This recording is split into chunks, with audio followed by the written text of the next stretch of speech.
and thank you for the invitation this morning. I was asked, first of all, I didn't mention where I was from. I'm from BC. Time out. And then I worked in Dad and I farmed in BC. We had a dairy farm in the south, and then we moved up to the Peace River country because of cheap land. And then we had a grain and cattle operation up there.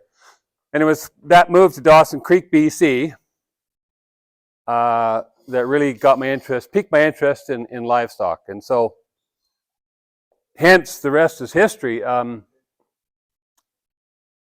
didn't take over the farm back in the 70s and broke my dad's heart, but you know what? My career in the last 35, 40 years has been outstanding. I've been able to talk to producers, both First Nations and white producers, you know, and help them. And our whole research is all about applied, right? Challenges, forages, cattle, marketing, breeding, calving, grazing, everything. So today I was asked to just talk about the bison and the beef industry. I heard conversations today about you want to get into it, you were into it. Yeah, bison might be something we want to think about for our operation. I'm not a bison dude. I'm more of a beef dude, okay? But I know enough about bison to be dangerous, which I'm going to talk about this morning. I did borrow some information from my colleague Murray Feist with the ministry. He is the cervid and bison specialist, but certainly arm's length, I've interacted with bison. I did a workshop in Manitoba for the Canadian Bison Association, and I had the great chance to talk to the ranchers. They are the most resilient guys I've ever seen. They're even more resilient than the beef guys. She's been kind of red years in the bison industry lately, but they're hanging in there, and they're proud to be a bison rancher, you know. And so, and my whole program started out 30 years ago looking at production efficiency, and in the last 10 years, my research has looked at trying to come up with the facts of the synergies and the positives between the beef industry and the bison industry and the environment, right? Because that's all we hear about today, is a negative effect of the beef industry or whatever industry on the environment. And so we're trying to do our best to get the facts out there before the modelers put the misinformation out there. Okay. As I said, yeah, my whole program's applied beef and forage research, and you know, I'm doing a talk for the bison folks down at the new research facility at Clavet University, just about you know, different grazing practices. A lot of the grazing practices that the beef industry has adopted are very applicable to the bison industry. You know, in my mind, bison and forages go hand in hand, right? It's when we start to look at, okay, putting them into a feedlot and feeding them a grain-based diet, that's when I kind of get, you know, in that gray area. I think it's a great opportunity for that. It's just that we need the tools. We need to think about if we're going to get into that bison management system, some things we need to think about. So Indigenous North America, absolutely. Staple of the First Nations people, absolutely. There was tens of millions of bison in the Northern Great Plains several hundred years ago. So the Northern Great Plains evolved under the grazing habits and rotation of those bison herds. They were the keystone species, okay? And unfortunately, with European settlement, that went away. And the older I get, the more I listen to that conversation. Let's just say that. And that we need them to return. Today, I believe the commercial beef cow is the keystone species of the Northern Great Plains, okay? And we just had a Zoom meeting yesterday with U.S. scientists down in Montana. And in my mind, it's the North American beef industry or bison industry. There is no border, because the issues that challenge you folks in Saskatchewan are the same as those that challenge the people in Nebraska and Montana, Alberta, BC, keep going, right? So, yeah, and so I think the conservation success story we see today is paramount with the return of the bison. There's just some numbers, okay, of the Canadian bison population. It's coming back, okay, from the early 1996, where it was devastation, 50,000. And today now we're seeing what? About 150,000 here in Canada, and 500,000 if we look at the addition of the North American herd. Okay, so there is this whole interest in getting bison on your operation and being part of that management system. Statistics. Where do we find the most bison populations in Canada? Well, it's pretty obvious that the western provinces are ideal, right?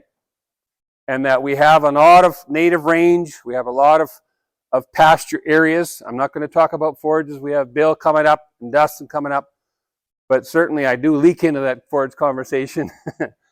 But, you know, I think it's a huge opportunity with the resources that you folks have on your reserves. So mainly the population of bison is Saskatchewan and Alberta. Why? Because the forage resources are in those provinces. You look at the difference between consumption of bison versus beef, okay? How many people here have had bison, right? So it's very lean, very healthy, fantastic nutrient supply, protein.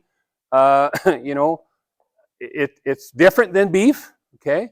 But it certainly is a fantastic opportunity to grow that protein. Obviously, there's less consumption of it, but slowly tracking forward when you start to compare it to the beef industry. Okay, bison trade. If you do raise bison, where do they go? Okay, so most of the bison operations that I see, and I've talked when I did that talk with the Canadian Bison Association, and Robert Johnson is the current president, and so I've had many conversations with him, is that yes, there are ranchers or there are operations that grow bison, but the challenge is finding that export market, right? So some are going to be consumed locally, slaughtered locally, but where's that? They're going to have to go on a truck and go probably south because of the kill plants, okay? And so, yeah, obviously there is a consumer demand. Why? Because they want this forage finished protein. That's the command. That's the ask. Okay, a lean product, as I always also said, generally it's raised differently than the beef animal. We're not talking about different inputs or different performance enhancing technologies raising that bison. They're pretty much hands off, right? From what I've seen, you know, you're probably going to only manage them one time a year if you have to. You need special facilities to do that, which is very different than your beef cattle. From the facilities that I've seen that we have at the university, because there's a bison herd at the university, they have to be pretty robust. Okay, they have that fight or flight instinct, and so you have to know your wits about you if you're going to be managing bison or calving cows or whatever. All right, bison processing, market ready, larger facilities in Canada. Yeah, there's a couple registered in EU registered. There's small facilities, but I see most of the bison have to go south to North Dakota, Colorado, or Minnesota. And from what I've heard is that if you're a bigger herd, you have more opportunity to ship those versus if you're just a smaller operation. So it's a lot of it's just conversations and getting those connections, getting those partnerships out, and working on, you know, if you're going to raise them, I need to obviously have a market for them, and so when do I want to market them, et cetera, et cetera. We talk about market weights. On the bulls, it's about 1,100 pounds. On the heifers, it's about 900 to 1,000 pounds. So that's a little bit lower weights than your average beef operation. This is interesting, the bison breeding cycle, okay? So they're a little bit out of skew from the typical beef operation. Generally, that breeding happens in that, let's just say calving, okay? Calving, April, March, but the breeding is in that August time period. Okay, and they have a shorter gestation or pregnancy than the beef cow. They're about 260 days. Calving in that March time period, right? And then obviously that weaning process after about 5 months. So just a couple of differences I see is that the breeding is a little bit different, the calving is a little bit different time, and that shorter gestation period of 260 days, where the beef cow is 282 or 283 days. So here's another thing to think of. We have bison on the left and cattle on the right. Generally, it's just that extra year before you can market that animal. Okay? So here we have a heifer calf born, say, in this year. She's a 1-year-old next year, and it's actually a 2-year-old animal we're breeding. Okay? That differs a little bit from the beef operation.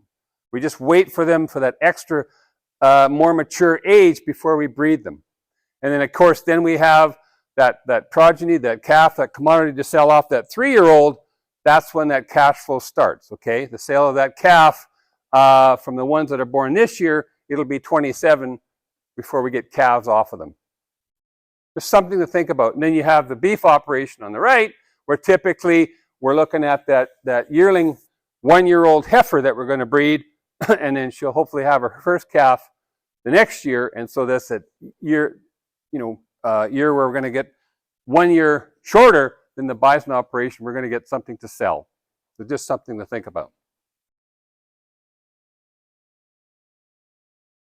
So obviously, where's the tender cuts? What's the meat cuts? When you want to market it, okay, the most tender you can see on the flank there, short loin, sirloin, medium, and then less tender, or the kind of no different than the beef, right? So lesser cuts on the front quarters, more palatable cuts on the hind quarters. So certainly, as we said earlier, very lean compared to typically leaner than your beef animal. Why? Because they may or may not, they finish differently than a beef animal, and different quality grades going forward. Yeah, code of practice for bison. These codes of practice are for every livestock operation. What do these do? These are just a guideline, right? We have them for beef, we have them for dairy. They're just guidelines so that we're trying to do things right. If we're raising these animals, we're thinking about their welfare, we're thinking about providing adequate nutrients, feed, water, all those things, proper care, right? And so just a set of guidelines that we can look to allow sound practice management. Briefly, I always talk about, I'm going to talk about nutrient requirements here in a minute for the beef industry, but it's no different than if you're raising bison, right? So they need nutrients. They need a balanced diet.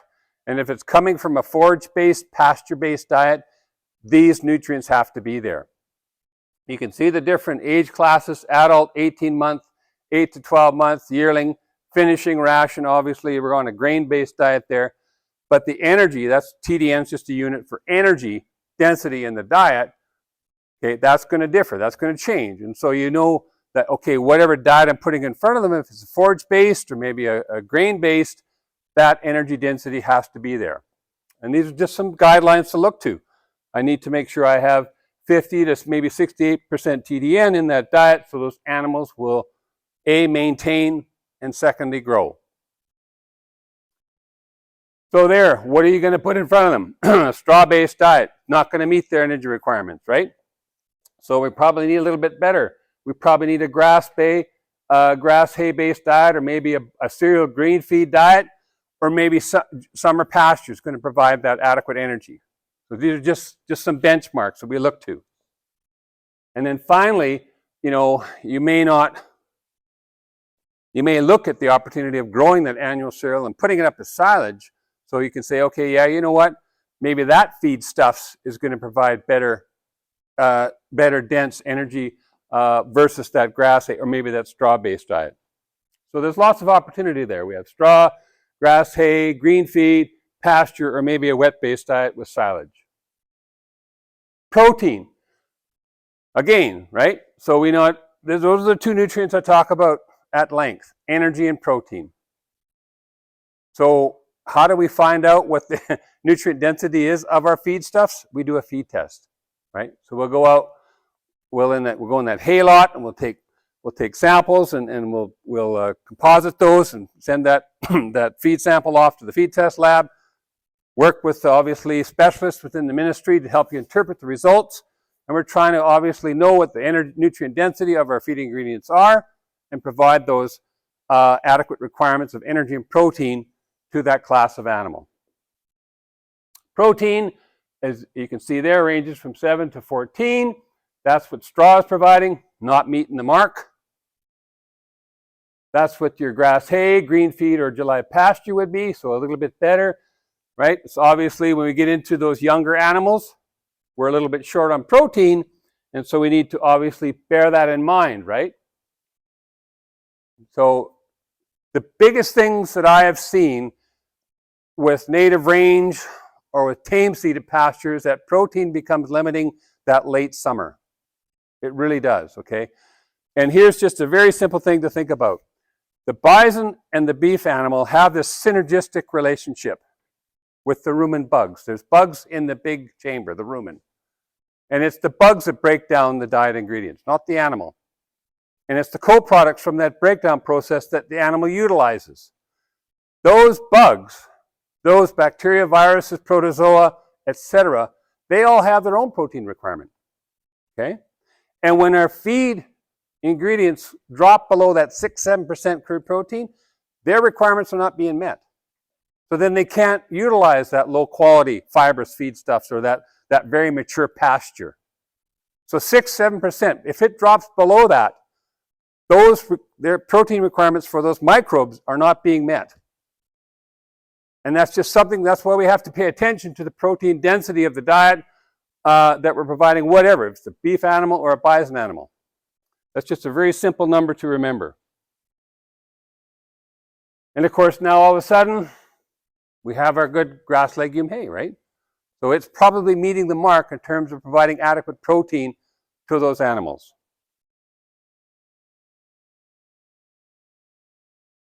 Here's an interesting thing. Bison are a little different, okay? As I said, we want to do what's called flushing prior to breeding. So that's just increasing the nutrient density of the diet prior to breeding to make sure they get pregnant, to make sure they're ovulating and they're ready to get, and they're cycling and they're going to get pregnant. So we just flush. What does flush mean? Just increasing the nutrients in the diet, right? And so we want to maybe begin that about 1 month prior to the breeding season, right? So what does that do? Increasing the quality or the nutrient density of the diet promotes the onset of ovulation. And how do we do that? Maybe we have some tame-seeded pasture, some nice legume grass pasture compared to that, maybe that senesced or mature rangeland, okay? Maybe we'll go out and buy some concentrate. Cereal grains are pretty good for that. Or maybe we know that we have better forages. Maybe some grass legume bales or something like that, or maybe some green feed bales, okay? So we just have to make sure that we can increase the nutrient density of that diet about a month before the breeding season, specifically for bison.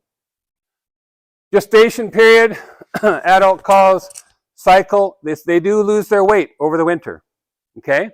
But they'll gain it back the following spring. And as suggested there, they may lose up to 10% body weight between December and April. It's an evolution. They've evolved for eons, right, on the Northern Great Plains. And so it's just nature's way.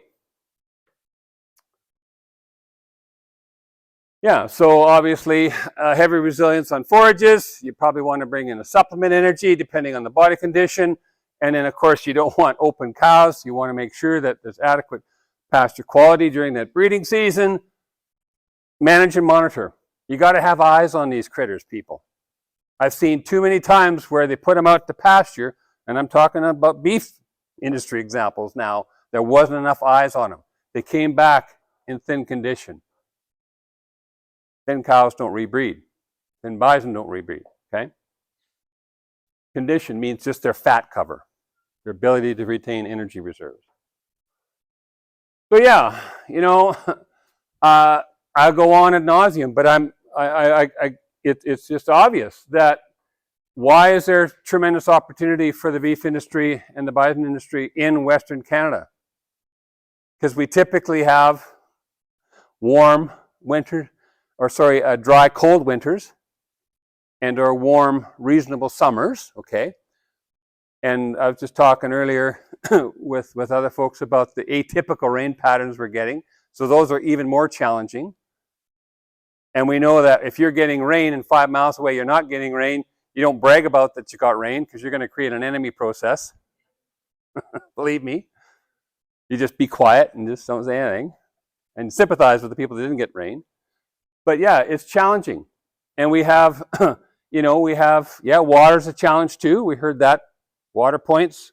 So you have reserve land, but how do you establish water points? Is it dugout water? Right? So water, in my mind, there's two sources. Surface water, which is snowmelt, rainfall, or deep well water, right? So do you dig wells? Typically, in my experience, if it's rainwater, if it's snowmelt, that's generally not an issue in terms of water quality. It's when we start drilling for wells in our aquifers, then we're going to bring up those mineral constituents, and that's the anti-quality factor.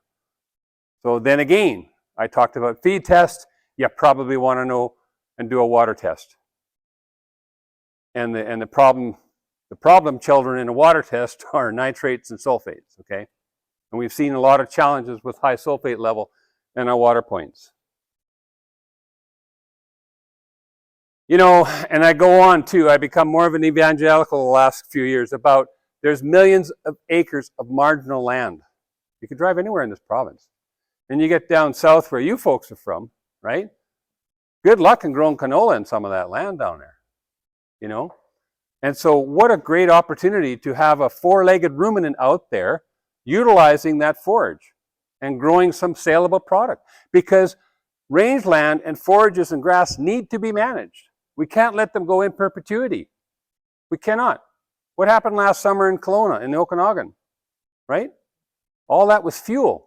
We had forest fires. We had people losing their houses. Why? Because that range, that grass was not managed. And we can manage it with four-legged ruminants, either bison or beef cattle.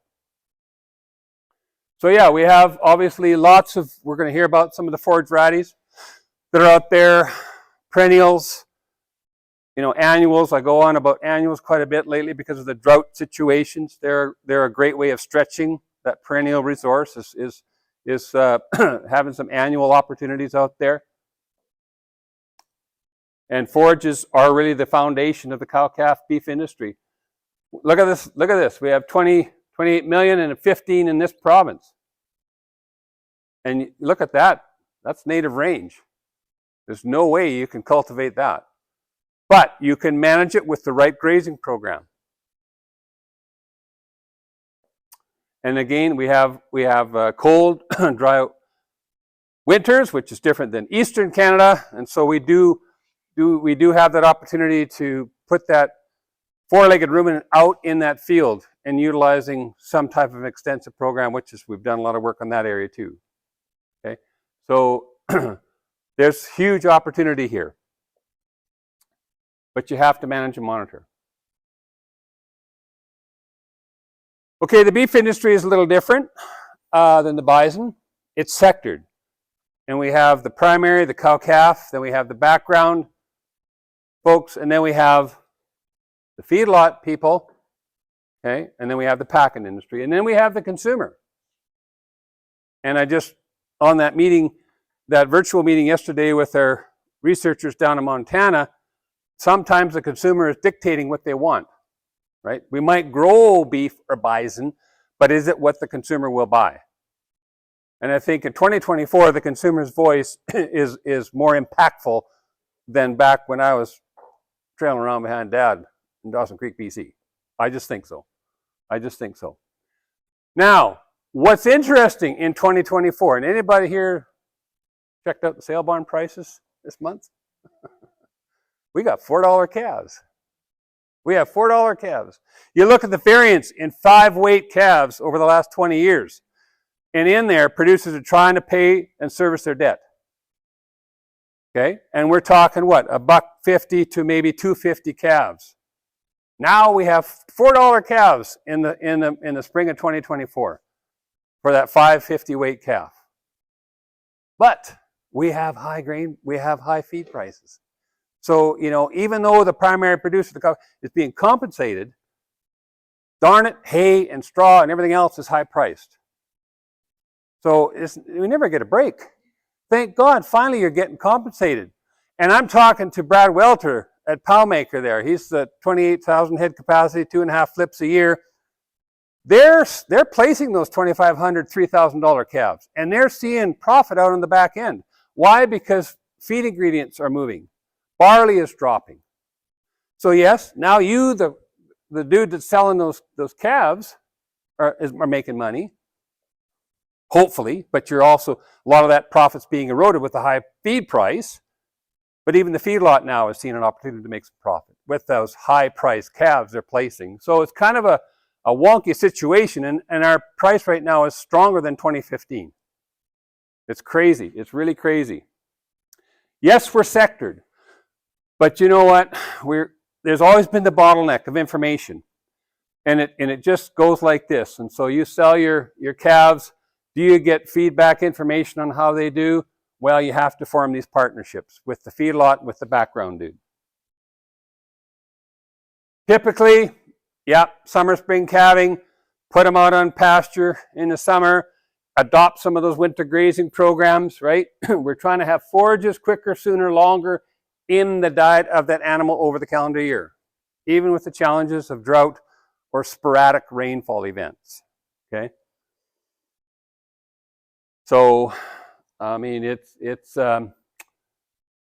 you have the resources, and I'm encouraged because I teach those university students, undergrad and graduate, and it's encouraging because I do get some really, really focused youth that want to be in part of this beef industry or this agricultural industry, because I tell them, you folks are the next ag advocates, not me, you folks are. And so it's encouraging. It's the passion, it's the drive, it's the pride of being a livestock producer. That's what drives you. Now, I might be biased, but there's your opportunity of the 5 dominant breeds, okay? And I would suggest that in the last 25 or 30 years, we've kind of gone to a black herd, a straight bred Angus-based herd. Why does it go? Because the thought process is that if I have Angus influence, which is a British breed, that there's going to be a greater potential for increased carcass characteristics and better value in that animal. And so now all of a sudden then we see our other continental breeds are selling black bulls, our Sims, our Shars, even black bulls. So, the beef industry is very fickle. They are. And you don't eat the hair, okay? But we do see a lot of black-based herds these days, British-based herds. So there's your pick. I mean, I'm working on a big study right now trying to look at the genomic tools that the purebred seed stock folks have, and I'm talking about APDs here. I'm talking about genomically enhanced APDs, expected progeny differences, that should be in that sale catalog when you go to a bull sale. And just look at those tools and say, okay, what's the applicability of those tools for the commercial guy? If I buy that bull, I want to make darn sure those calves are reflecting those traits that I think are important. So that's a big study that we're looking to get going. So when I do lecture, I do have a few jokes about the different breeds. Like, why is there a Hereford breed at the vet college? Well, because they get every disease known to man, so they're good for practicing for the vet students. I'm just saying. If your steak is late at the restaurant, well, they're probably out back trying to catch that limo steer. Just saying. Anyway, we do have a traceability program in the beef industry, right? And this is because we had BSE, May 2003. And a lot of students I teach nowadays weren't even born in 2003. But it was a train wreck, right?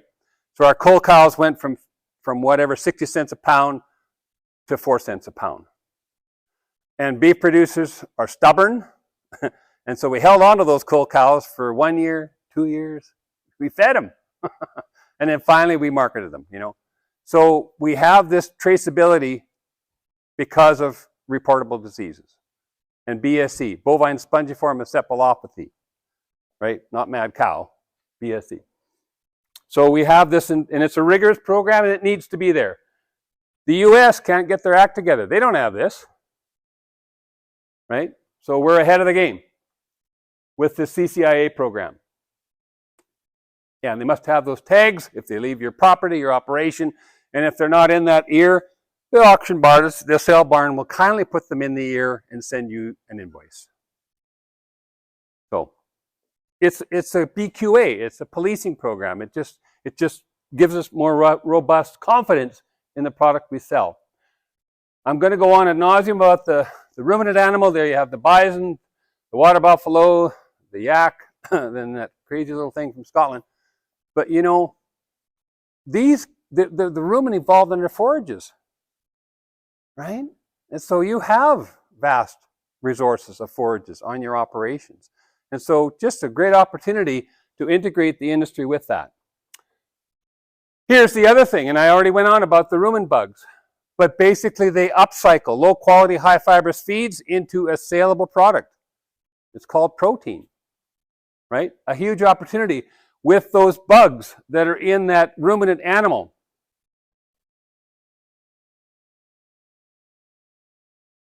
And then can we build a better cow? That's always the question, you know.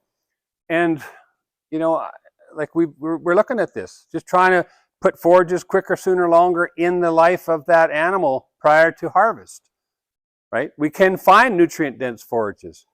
Do we have to go to a grain-based system? I know my feedlot colleagues will get ticked off at me for saying that, but I'm a forage guy, right? How do we mitigate rumen acidosis? Grain overload. Don't feed them grain, right? So let's have a nutrient-dense forage in that diet. Yes, and the consumer is asking for that product to have less inputs of antibiotics, anthelmintics, labor, all of these things, right? So legumes are a big part of that program.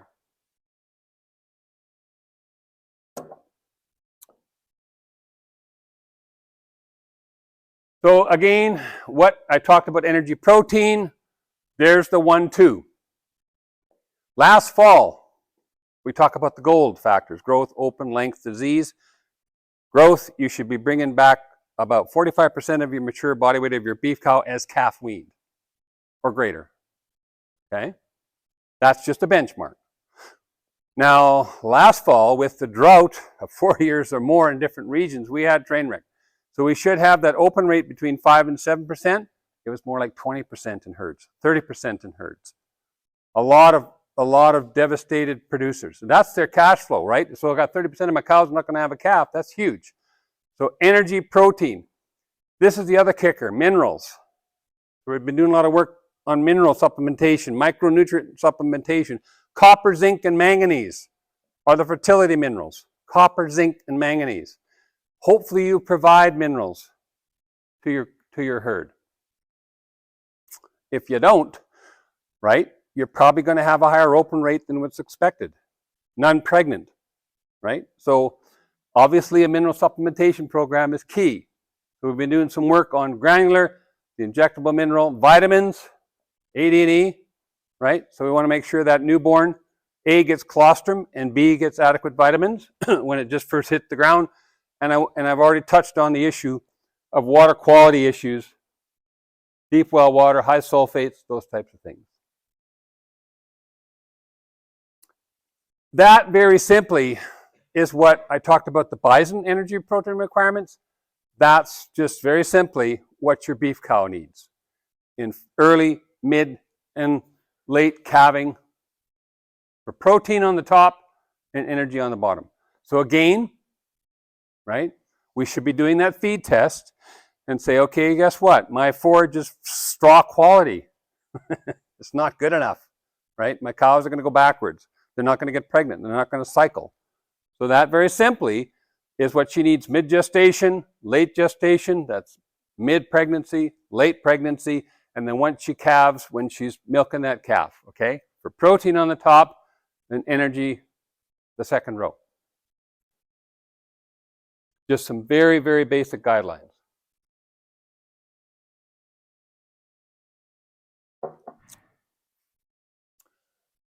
This just shows you that her, you know, she's out there, and yes, there she's swath grazing, okay?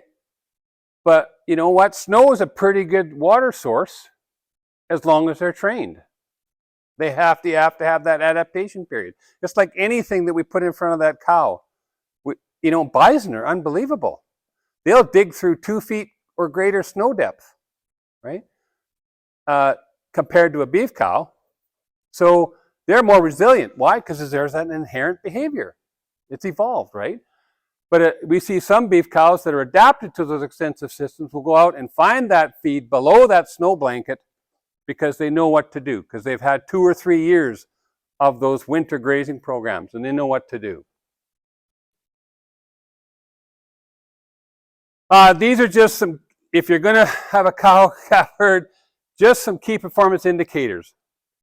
Obviously, there's a direct correlation between the days that you have the bull exposed to the breeding females to when the cows calve the following 9 months or 10 months. We're suggesting 63 days. The industry is saying they have a 90-day breeding season. I've had producers stand up in front of other producers and brag about a 95% conception rate, but the bull was out there 11 months. Just saying. Right? Yeah, okay. So you're calving for 11 months? Gets a little old, isn't it? Okay. Heifers before the older cows, preg check. What's it, Kathy Larson, my colleague, the economist, is saying it's about 1,500 plus to feed that open cow and not get a calf the following spring. Do a BSC test on your bull battery. Generally, you want 65% of your calves to hit the ground in the first heat cycle. Test, go on ad nauseum about feed test. And of course, work with your veterinarian for a herd health. There has to be that client practitioner relationship. Today, it's changed. You can't go buy penicillin from McLeod's anymore. No. So KPIs, there's the gold I talked about. Growth, 45% dam weight of wean calf, less than 5% open. I talked about 20-30% last fall. Length, right, calving season 60 to 80, and your death loss under 4. That's just some benchmarks that we talk about, and we all want to look at benchmarks. All right. Here's another kicker. I talked about copper being a fertility program. Guess what? Fertility, reproduction, the ability of that female, whether it's a bison cow or a beef cow, needs to get pregnant, right? If we keep her around and we name her, that's okay for a while. But she needs to give us calves, right? And in fact, fertility is 5 times more than growth and 10 times more than carcass quality because you don't have anything to sell. So it's just kind of a simple reasoning, okay? And then this just shows you, this is the copper serum level in the blood of young versus older animals. And you see the triangles, that's your young ones, right? And there's the probability on the left of being non-pregnant or being open. So there's a higher chance of her being cold and being open when she's that first or second calf heifer because she has low copper levels. So that's the relationship between that copper, zinc, and manganese, specifically copper, in that supplemental mineral product that you're giving them. And we find those girls on the bottom, those 10 to 14-year-old cows, see those squares, open squares? Those are the ones you want to find and keep in your herd. Right? Those are the ones that are giving you a calf. They're getting in calf in drought conditions and marginal pasture conditions, but they still get pregnant. Because I think they just get adapted to that challenging environment that we're asking them to live in. Their ability to get pregnant, even with lower challenging copper levels in their blood. That's just some of Cheryl Waldner's data. All right, feed, talked about the high price of feed. Just to wrap it up here this morning, lots of things are coming at you, whether you're raising bison or beef. Markets, price, I talked about the challenges of marketing the bison. High price calves, high price feed, all of the drought, right? Everything, input costs. Okay, I won't get into that. Obviously, I heard swath graze, I heard corn graze, I heard bale graze. Okay, so that's good to hear that a lot of producers are adopting those systems. Take home. To wrap up my message this morning, bison management, probably with the resources I hear and see that you have, it's forage-based. You might want to think about maybe finishing with a grain-based diet. Certainly that's where you would do your homework and find your people that have been doing that. Bison intake, more stable on a higher forage diet. They're just more adapted to that, right? So design your program with your resources and find those mentors. Where are the operations that had a success story with bison on the reserve or on their operation, right? Find those people, pick their brain. On the beef side, cow-calf, forage-based, you have the pasture resources, strong 2024 prices. And then you have to think about, am I an operation where I'm just selling calves for slaughter, a terminal, or am I raising replacement heifers? So terminal versus maternal.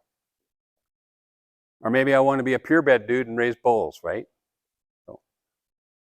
And then choose your benchmarks and then find those mentors. Find those people that can help you. And we're going to hear a lot about that. We're going to hear a lot about grazing and water and land land management here in the next few conversations.